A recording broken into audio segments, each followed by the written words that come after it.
Quiet on set. Picture is up. All right, roll sound. Rolling. Roll cameras. Cams rolling. And 3, 2. What's going on, everybody, and welcome back to Hank's Think Tank. We've got a great show for you here today. Guess what? Mark Hogan. Guess what? In the house. Welcome back to the tank, folks, and it's good to be here, Hank. There you go. Good to have you back in, and glad you're doing all right, Yeah, and thank you everybody's very much. good. Yep. All right, today we've got an interesting show. I have Van Weldon of Wood Duck Farm, and that's in Cleveland, and I also have his neighbor, Dana Moody, in here today. And we're going to talk about a Type 1 solid waste landfill that's going to be situated in San Jacinto County by a Mississippi-based company, and they're going to call it Peach Creek Environmental Park. Sounds that nice. just sounds lovely, doesn't it? They have been granted a draft permit from the Texas Commission on Environmental Quality. Now, I've heard a little bit in the county already, a little bit of discussion about this thing, and I think it's a real bad idea. So I'm glad I was able to get Van and Dana in here to talk a little bit more about it. Their farm is located exactly right next to where this thing's going to be. And on the other side, I think, is the Sam Houston National Forest. And I spent a lot of time out there with the kids camping. It's a great place. Don't want to see it ruined by a bunch of trash. And so let me just give you a couple little things. This is a 636-acre facility, correct? It's going to be two phases, of which phase one is going to be about 124, and then as phase two comes in, it'll be north of 400. So I guess total it would be the 636 number. Yeah, that's huge. And it's Type 1, so that's basically every kind of trash you can think of. It's mainly municipal people garbage. Yeah. Is that right? Solid waste, construction garbage. I don't know if that includes any kind of a, stuff. Hazardous. Hazardous materials or any of that. I'm not sure. There are special wastes going to be allowed in. Regulated asbestos containing materials, non-regulated. And that's one of the areas I'm still concerned about, because the draft permit refers us to the previous revisions of the application that doesn't really explain everything they're going to be taking. I know industrial class 1 waste is on there. And the wording is very confusing. I've had several people look at it and go, well, this says it's going to take all of that. And we're talking about untreated medical waste, slaughterhouse, sludge, sewage, geothermal, waste, soil that contains petroleum hydrocarbons. We're talking about a lot of bad stuff. So Yeah. Type 1 is actually the worst type of solid waste, Right. Landfill. Right. Sounds really nasty. And this has all been looked at by the Texas Commission on Environmental Quality, Yes. and they're letting the ball continue to roll, apparently, with our a drafted permit that will be argued over, I'm guessing. The fact that we got here is so astonishing, because there's so many question marks still. The opportunity that this company has had thus far to make corrections and changes and revisions is way more than I think should be allowed. Just looking at the traffic study, I was reading it this morning, and so far we're like at 5 revisions, and the numbers just change. The traffic study didn't get done over and over and over again, just the numbers changed. And I don't know how that happens. Huh. Yeah, and how many tons of garbage they allow per day? It's like 105 tons or It's something? 1,300 tons per day in the first year, and within 5 years, we're looking at almost 2,000 tons a day. And this is actually in a 100-year floodplain. Is that right? According to the 2010 FEMA maps, it's very close. It's literally abuts the 100-year floodplain. Right. And we've asked them to look at, better information, newer data, and they're using the 2018 BLE, the base level elevation maps, Right. which extends the 100-year floodplain a little bit, but we need 2020 information after Harvey. We need post-Harvey data. Right. And we don't have that yet. And so Van hired a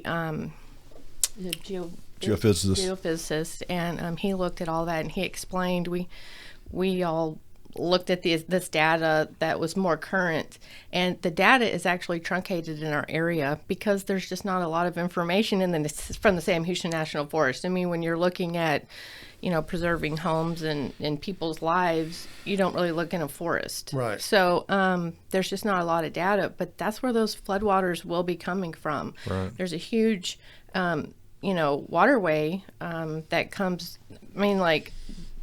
the watershed actually comes from the National Forest right through that property. Right. And it's a lot of acres, and we're gonna mess that up. And this is basically in Cleveland is where this thing's going to be built, right? And it's like 3.8 miles over the Montgomery County line, and Montgomery County has a ordinance banning, these type of landfills. So they just stepped one little toe over. They're going to reap the repercussions of it draining Yes. their way, It's right? downstream, This yes. affects everybody downstream of this. Absolutely. This Peach project. Creek is already overwhelmed. Right. And then you just keep going down to the San Jacinto River and Lake Houston, and you're talking about people's drinking water. And the watershed of the National Forest is a purifying watershed. That's Right. where you Right. get good Natural, clean water. natural filters. Yeah. So that's something to be preserved.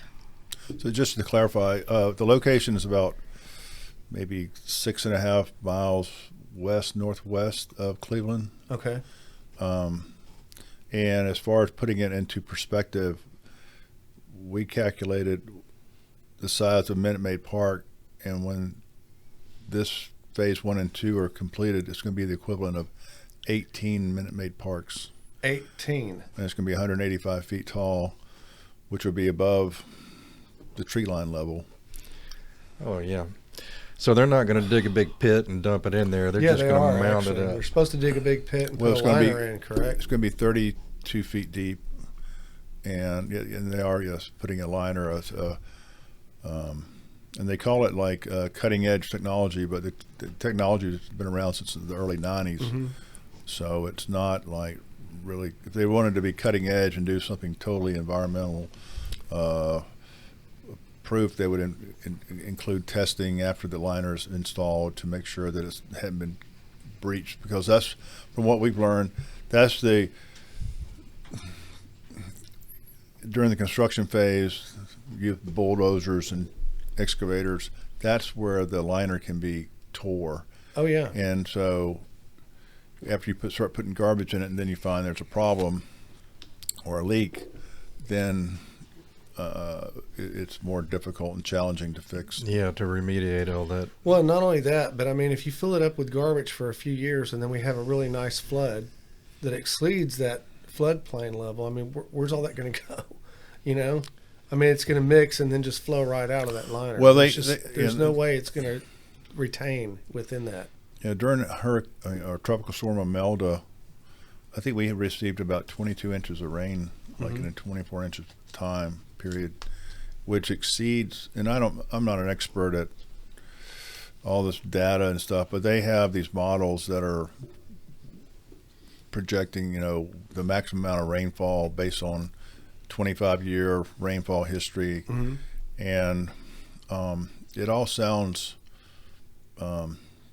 good from an engineering perspective, but we don't know how it is in reality. I mean, we had a rain in April this year. We had been in a drought prior to that, and we had 2.5 inches of rain in 1 hour. I think that's what it was, and it was like Noah's Ark. I mean, because it was just crazy because I recall New Caney being shut down on 59. I mean, it was because it was just a flash rain event.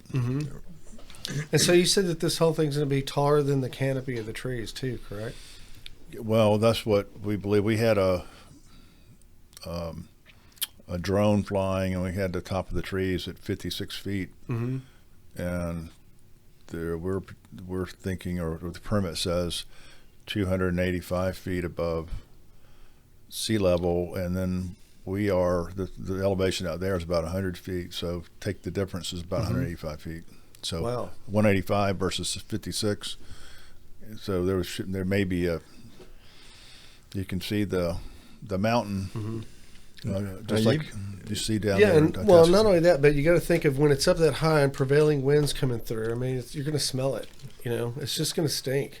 Oh yeah, And they all do. Yeah, I mean, I don't want it to smell bad out here all the time. We have enough problems as Now, it you've is. got a farm that abuts this property. Is that right? That's correct. How big is your farm? It's about 165 acres. Okay, produce. We grow about 30 acres of produce on it, Okay. and that's one of the things that we've been, this total learning process is real steep, and the road they're projecting to come in is going to be going right past where we grow strawberries and tomatoes and lettuce and watermelons, whatever, and they have approached me about building putting it up, trees or something to keep the separation, I guess you would say. Mm-hmm. I don't really know how it's all going to work, Mm-hmm. and because their road itself, their access road, is not a part of the permit, so it's kind of like outside the hands of the TCQ, or basically they look the other way. And we've tried, and the other thing that are trying to argue is that their access road is going to, the natural drainage from my farm comes from the National Forest on the west, on the east, goes across part of my farm, and then it goes through their property. So if they build up a road, then, and I haven't had any flooding on my farm in this area ever, and I've been there since 1994. Mm-hmm. If they put, unless they put in a suspension bridge or something like that, then I'm gonna have drainage issues. So, because typically you build a road, you take an excavator to build up the dirt, Mm-hmm. put in some culverts, and then if everything works out, the water goes to the culverts. But Right. if we have an Imelda or a Harvey event or something like that, we don't know. Not only that, but I mean, if they're going to build a mountain next to you, then all that water's got to go somewhere too. Yeah. So yeah, Filtered by everybody's garbage. I got a good idea on how to fix all that. They can just move their landfill to Mississippi. There you go. I mean That'd be great. yeah, that'd be the way to do it. I mean, relocating this particular landfill is really the end goal here because landfills are necessary. We understand that. Sure. But this is not the necessary spot for this. Yeah, it just landfill. sounds like a really bad area for it. And I don't know what their thinking is or where they came up with this Well, you idea, think but- that's what the TCEQ is for? To say, hell no, you can't build that here. Keep looking somewhere else and reapply. That's what I believed originally. I really did. I mean, I think we both went in and really like, well, the TCQ will have our back on this one. Right. And up to this point, I feel like they're following the law, but sometimes the letter of the law isn't necessarily like the spirit of the law. What is that saying? You think perhaps you might be fighting some lobbyists on the other side on this whole thing? That's what it is. That's what it boils down to. Absolutely. Well, there Yeah. definitely needs to be some changes. Yeah, a lot of these big companies, I mean, they just have a lot of money behind them. And then it's like we were discussing before we started rolling the cams, this thing's probably a cash cow. There's probably a lot of money at stake here. TCEQ knows that. And, So what I want to know is who makes the final decision on whether this thing can be done or it has to be a wash for this company and they just have to take a loss on the property?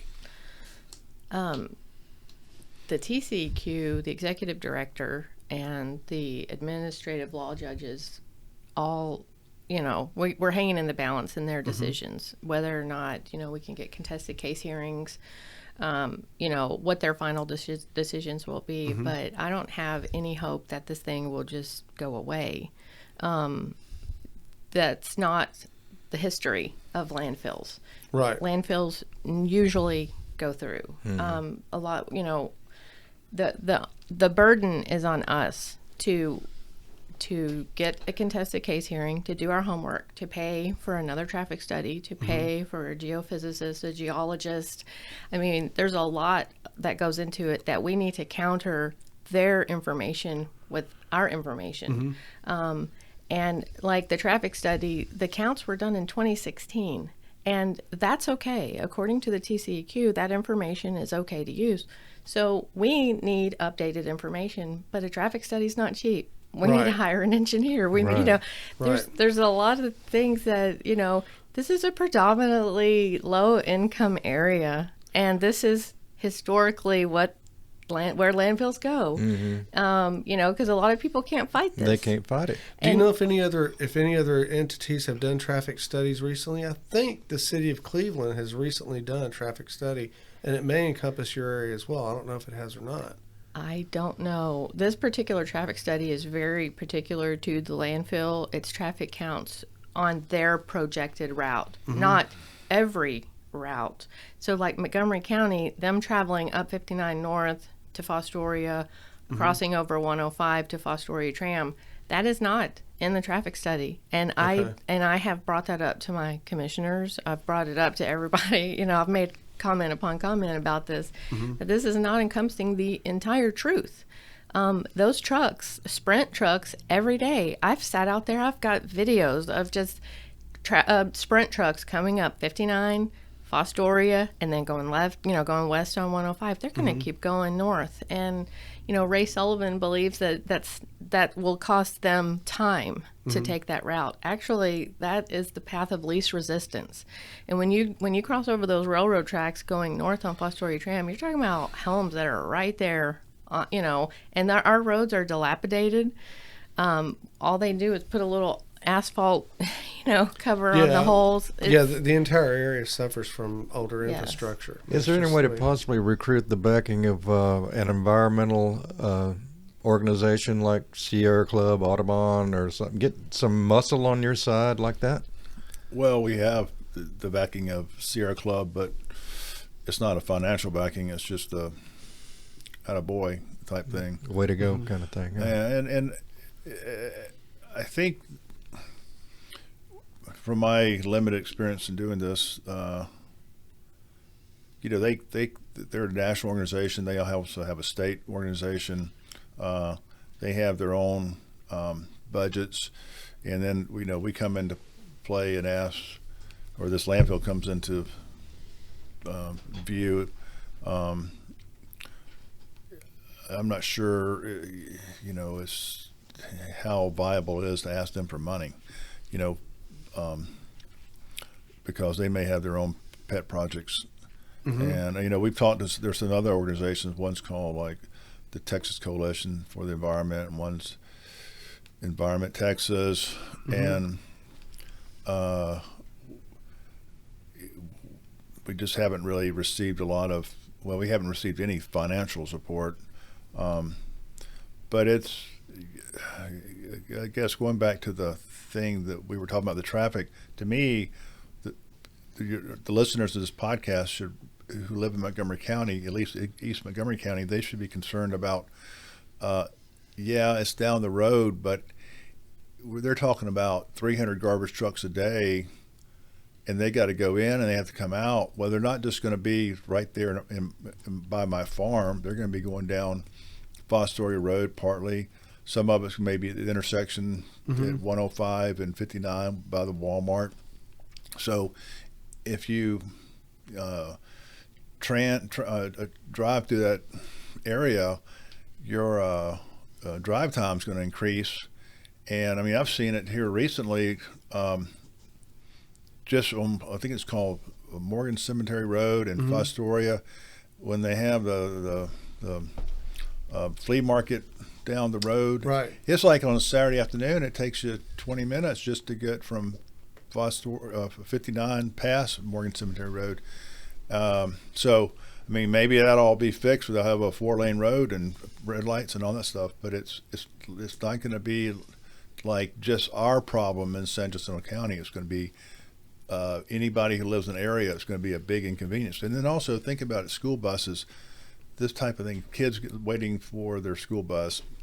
It's going to be a broader impact than what we all think it may be. Well, and there's larger issues too. You know, there's air quality, there's water quality. You know, I mean, so that things going to be polluting the air, the water, everything else.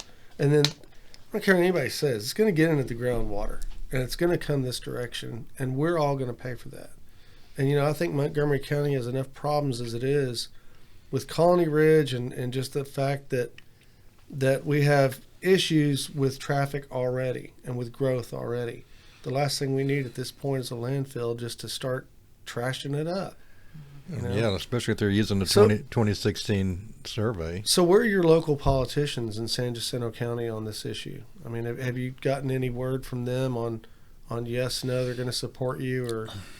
The reply is, it's not my problem. It's the TCQ. I can't do anything about it. Go to the TCQ and talk to them. And that's a real And that's bullshit. I was going to say It is their disappointment. problem. You know, I'm sorry, but it is. How do you really And- feel about it? And politicians need to start understanding that these kind of problems are their problems. I mean, that's why we have a bunch of them in here. And that's why we vet every one of them. That's why we talk to them. And that's why we put our podcasts out, is so we let the community know who to vote for. And so, guys, if you want to keep getting voted for, I'm telling you, you better start coming out. And you got to come out for the public on situations like this. Stop following the dollars. So, Well, sorry, I know it's rough, but that's what I'm saying. I will say that Representative Ernest Bales has picked up the steam and helped us out. He attended the first public meeting in September. Great. He came out here recently in the last 2 weeks and wrote a letter to the TCEQ asking for a second public meeting. Good. So that's the kind of stroke you need. And behind you. I've had Ernest Bells in here. He's a But good that guy. was after. He's a good guy. That was so. after a lot. I mean, talking a lot of months of calling his office, talking to his ladies in the office and chief of staff, and you know, really working hard to get his attention. So And it may have taken a while just to get to him, but he's a good guy. I've talked to him at length, and he's the kind of guy that can help you out. yes. So I believe yeah. Matt Gray also. He's been in contact with me a lot, just Okay. being concerned. Spent a lot of time talking to us about the impacts we'll have and the impacts that Montgomery County will see on the east side. Yeah, and Matt Gray's another one. We've I had think here. he's Yeah. really Yeah. he's been an asset. We've done a show with him too, and he struck me as a real Yeah. sincere, honest guy. Yes. James Metz giving you any indication on where he's at? No. A friend in Montgomery County, you know, sent him a letter, and he did respond to her letter. Okay. I don't know that anything came out of it. He's not my commissioner particularly, but Right. it is important that he be aware and be prepared what's going on. Yeah, I his think precinct's Matt- adjacent though. It's yes, right here. and I Yeah. think Matt Gray has done a lot more than his office has. And Jonathan Houlihan also has been in constant contact with me. He's a real Okay. good guy too Yeah, for Houlihan District is. 8. So Right. yeah. So I appreciate all that help, and you know, it's where the rubber meets the road. Really, is we do have a lot of environmentalists that tell us, you know, we support your cause absolutely, and thank you for that. But really, that cause requires funding. You know, we have to do these hard things, and so far, a lot of that's come out of Van's pocket. We had Right.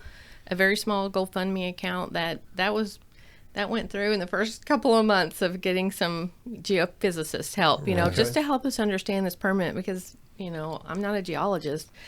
And I But know I- you have a website that covers all this, right? What's the website? Defendthefarm.com. And does it have a funding area? Yeah, the on very it? bottom, it's a button, I guess you call it. Okay. GoFundMe account. Yeah. And have y'all considered doing any fundraisers? Well, we have definitely considered it, but Okay. between the two of us, it's a lot of work. We need help. Yeah. Yeah, Right. we have spoke to the, you know, I guess it was 10 years ago or more. There was a landfill opposition group going on, and it's called CAMEL, Citizens Against Montgomery Landfill. And so we've spoken to some of those retired members, and they've been supportive. And they talked about how they did fundraisers and barbecues and bake sales and everything. But it's so there's only so many hours in the day that, you know, Right. we can do. And I mean, I think we're as we were talking about earlier before the podcast, we've had some good news here lately. And I think that we've seen a little uptick in our neighborhood momentum, or so hopefully we'll and the holidays are behind us, and hopefully we'll see some more momentum going forward. And I know that Taylor's organization has been involved, right? They have, yes, helped us spread the word, Okay. and several of their members have, spoken to other community leaders on our behalf, trying to just get the word out there, and we're very appreciative of That's a their help. huge part of it, isn't it? Just Yeah, getting the so- word out. People are unaware of these things. Right. Yes. So Taylor's would be a good way for you to go to get some funding, actually, because they're good at setting up stuff like They that. are. I've And seen so- a lot of the stuff they've done, and Yeah, they so do if a you great could reach job. out to those guys, yeah, and they can get all your local politicians involved, Mm-hmm. you might be able to raise a heck of a lot of money. I would wait though till after the election's over with, or at least the primaries.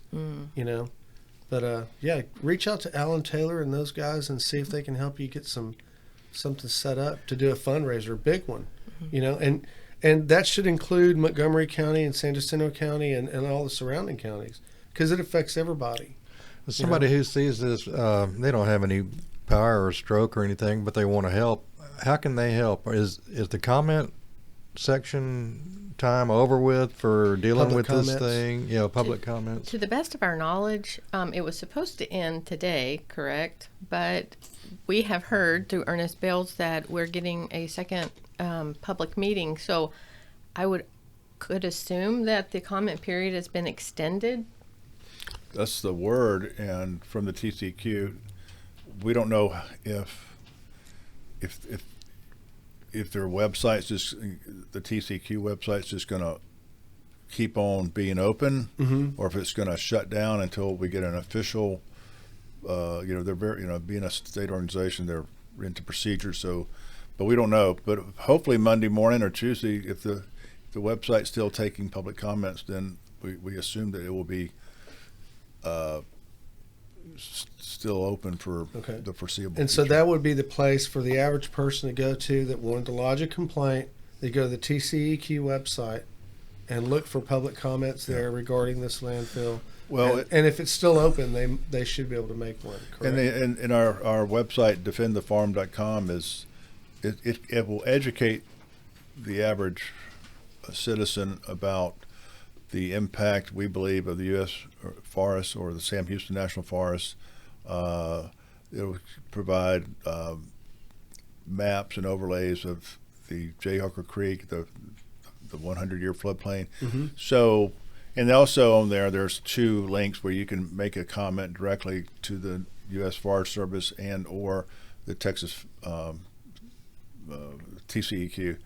And so before you start rattling off like, hey, I'm against this, try to familiarize yourself to make your comment really count, because just because it smells or you think it might smell doesn't resonate within the TCEQ. They don't care because it's not killing anybody yet. So just because it stinks, it's all right.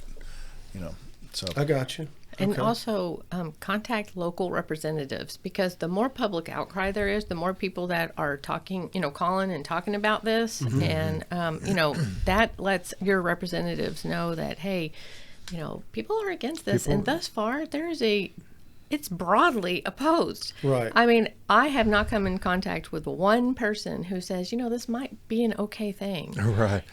It's not going to bring employment. They only employ about 10 employees at Right. a It's a piece of land. They're not. And there's a lot of open land north of here where they can plant that Sure. thing that would be great. Sure. That wouldn't affect too many people. I've driven out that way, and I know it's open. So they don't need to put it next to Sam Houston National Forest. Well, and And again, my favorite produce farm. What's wrong with that's right. I mean, there's a lot of things that just blow my mind about, like the Texas, Commission on Environmental Quality.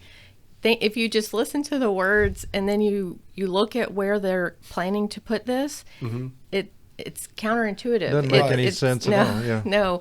And so it's just, I think we maybe need some people on the ground here looking at what they're they're actually planning. I need somebody to come down here and look at this, and that's why it's important to let your local leaders know, hey, we disagree with this, and we need you to act on our behalf.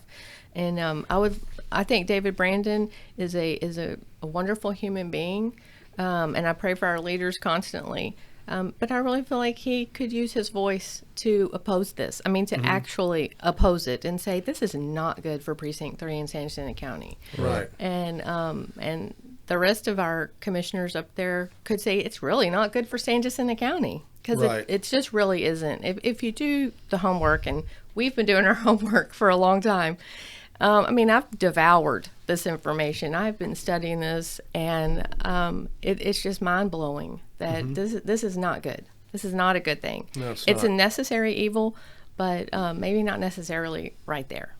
Well, you don't plant it in the middle of an area where a lot of people live, work, play, worship. You just don't do it. Yeah. It needs to go somewhere else. Yeah, on a major watershed at that. Yeah. In a floodplain. Makes Yeah, no and sense at all. we've seen, we have pictures on our website of during Imelda with water up to a person's waist on the road where their access road is. I mean, it's just and I think the thing is the TCQ, they don't want to set a precedent very often of denying a permit or a landfill permit. I think they, it's just, I don't understand why it is. Those guys aren't elected officials, are they? I don't TCQ? know. They're appointed by the governor, Okay. or well, the executive director is appointed by the governor, and I think the commissioners, who are the ultimate determinants of the permit application, they are appointed by the governor. Okay. So maybe if we got the governor involved, maybe he would That may be the way Wink at 'em to or go. Yeah. Reach out to the governor. Yeah. I'm glad to hear that Ernest Bells is on your side, that he's doing what he can. That's great. So, yeah, let's keep going that way. Any other comments, anything else y'all would like to mention? Something that's kind of important to me is I've been looking at legislation from the EPA, and right now they're studying PFAS substances. They call them PFAS or PFOs, and they're forever chemicals, and they're in like carpet and non-stick cookware. Right. I mean, so you can look all that up, but the EPA is going to be redetermining that as a hazardous chemical, and so that changes everything. So the way that you throw away things in your home is going to be changing, the disposal of it. So my prayer is that somehow the applicant will understand that if they want to be a good neighbor, and if they want to do the right thing for the environment, and if Texas wants to do the right thing for the environment, that they'll consider waiting until that change in hazardous chemical, it comes out, and then we can dispose of these things properly, because there's PFAS in our drinking water. Oh, I'm sure. I mean, everywhere. So, and that's across the nation. It's because of all of our convenience packaging and just convenience of living in a first world country here. I mean, it's killing our kids. And I'm a mom that had a son that had brain cancer, and he's a survivor. But I'll tell you what, we know a lot of people that had children who didn't survive. We know them personally, and it'll change your life. But there's things we can do differently in this world to stop the contamination, to give our children a place to grow up healthy, and where we live particularly is our children's legacy. I mean, that is the goal, is for them to have that property, and it backs up to the Sam Houston National Forest, and that was the whole reason we went out there, was for the protection of nature. Sure. Just to live a good, wholesome life. And I think the reason why was so upset about this, and because Van is the epitome of that. He provides good, healthy, food Right. and produce to people all over that you can't always get at the grocery store. And so, I mean, you're talking about impacting a lot of lives here. So, Right. I think my goal has been just to support the efforts to get this where not so many people are affected. Not that anybody should be affected, but there's got to be somewhere in San Jacinto County, if it has to be San Jacinto County, that it's rural enough. There's some land out there somewhere that, downstream. Well, I would think so. Yeah, that this many people won't be affected, especially Montgomery County, because those forever chemicals will be traveling downstream. Absolutely. And, according to the permit, the TCEQ, the executive director, can allow contaminated waters to be disposed and deposited into Jayhawker Creek.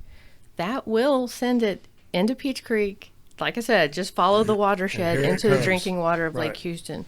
And, I let our county judge read that, and he's like, well, they say they're not going to do it. Correct. They don't intend to do it right off the bat, but there are things that happen like Hurricane Harvey's, Imelda's, a 1 hour rain event that you may be stuck with a whole bunch of contaminated water and you don't know what to do with it. So you've got to dump it. Right.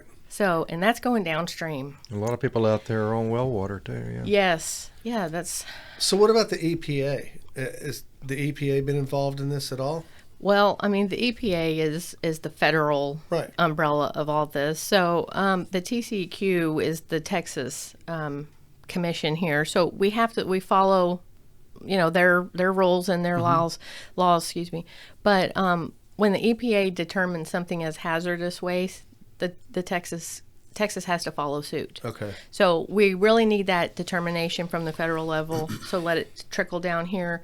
And I've done a little bit of research on it, and I think Texas is doing a good job. I think there's some improvement that they could make, and that's just kind of where I would want to encourage our leaders to just, let's do it for the next generation. We've got not enough problems going on right now that we really do. Give them a fighting chance. Sure, I agree. I'm reading the headline here. U.S. Forest Service warns proposed landfill poses risk to Sam Houston National Forest. Agency says the site is generally unsuitable. Yeah, it really is. It's just a bad location. So it's a horrible location. It's they weird. they put that little notice out there and they all went golfing or what? I mean, what's the follow up on this? We just came out Thursday night. Okay, this is very recent. Okay. Yeah. Well, I hope things turn around and they hear so much noise that they just decide that we're going to go a different direction on this whole thing. Yeah. Well, guys, I'm glad you came in and brought this thing to light for us. I hope that there's some miracle that happens and they end up moving to Mississippi or wherever they're going to take it, north of here or whatever. You've got your farm and you need to have that, and we just don't need the smell. We don't need the contaminated water. We don't need any of that. So, guys, here's the thing. These guys need money to be able to fight this thing. And we need to understand that it's each and every one of our parts also to help them to fight this thing, because it affects all of us, not just them. They're at the core of it. They're at the nucleus, but so are we in a roundabout way. So, and then guys out in San Jacinto, you need to speak loud. You need to get with your local politicians and let them know how you feel. You need to file a complaint with the TCEQ. We need to come together as a large, immovable group. So, and I expect that out of everybody. This is a great place to live. These are all good counties around here. And I know that together we can make a lot of noise. We've done it in the past. We can do it again. You just got to go to their website, educate yourself. What was that website again? Defendthefarm.com. Defendthefarm.com. So go there, educate yourself, and speak with a loud, unified voice. And if you can, go to that website. Give them $5, give them $10, whatever you got. It'll help them out a lot. They can get the officials they need to get and get these studies done so they can fight this thing with a little bit more ammunition. We don't need a landfill. We have enough problems as it is, and I think a lot of you guys understand that. But for Mark Hogan, I'm Hank Vatt. This is Hank's Think Tank, and appreciate you watching, and we'll be out.